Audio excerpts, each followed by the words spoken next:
Messieurs et Mesdames les ministres représentants du gouvernement, membres du conseil de surveillance du MCA Sénégal, Son Excellence, Monsieur l'ambassadeur des États-Unis au Sénégal,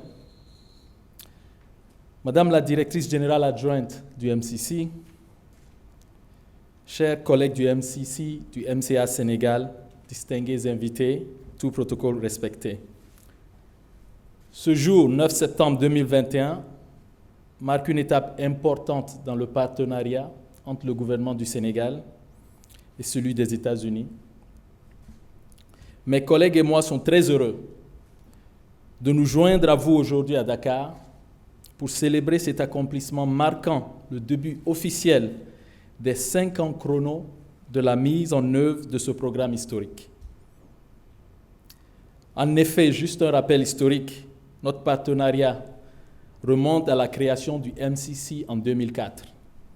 Il y a de cela 17 ans, même année à laquelle le Sénégal a été sélectionné comme l'un des premiers pays éligibles au compact du MCC.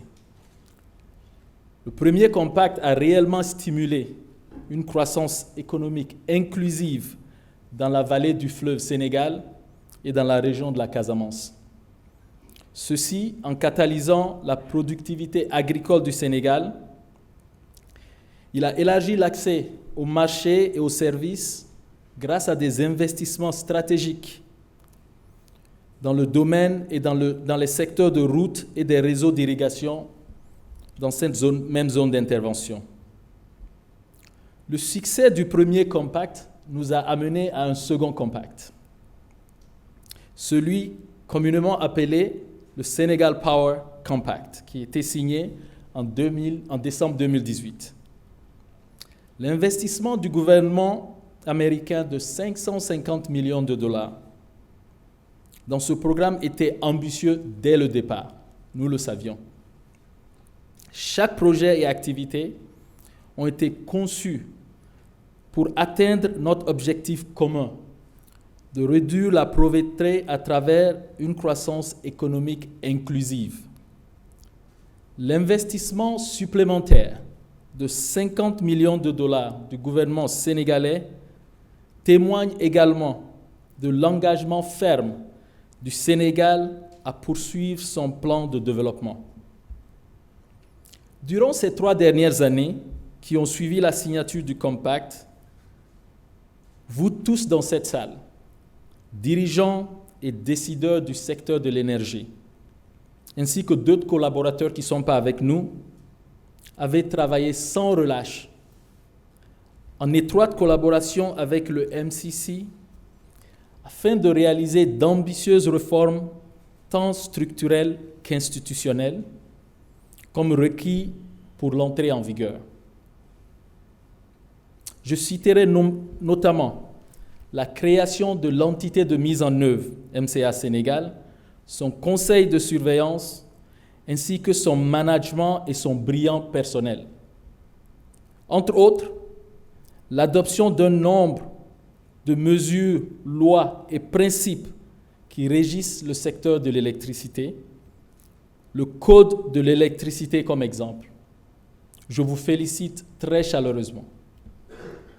Excellences, Monsieur le Président de la République, Madame la Tortue et moi, ainsi que la mission résidente, élargie au MCC et son conseil d'administration, présidé par le secrétaire d'État Anthony Blinken, tenons à vous remercier pour votre engagement personnel ainsi que ceux des membres du gouvernement pour leur dévouement et esprit d'équipe qui a animé notre travail commun.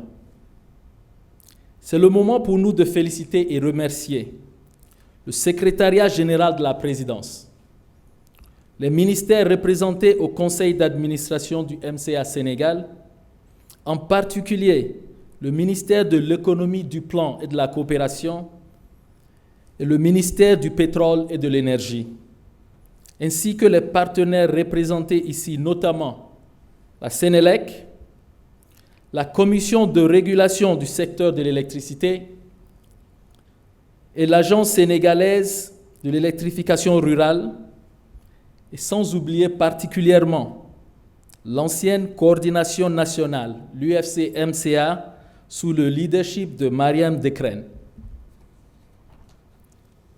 En outre, je tiens à remercier le MCA Sénégal, son conseil d'administration présidé par M. Diatourou Ndiaye, son directeur général, M. Oumar Diop, et l'équipe du MCC Sénégal à Washington et Dakar, sous le leadership de Madame la représentante résidente du MCA au Sénégal, Molly Glenn, pour leur impressionnante collaboration et détermination essentielle à nos succès collectifs de ce jour.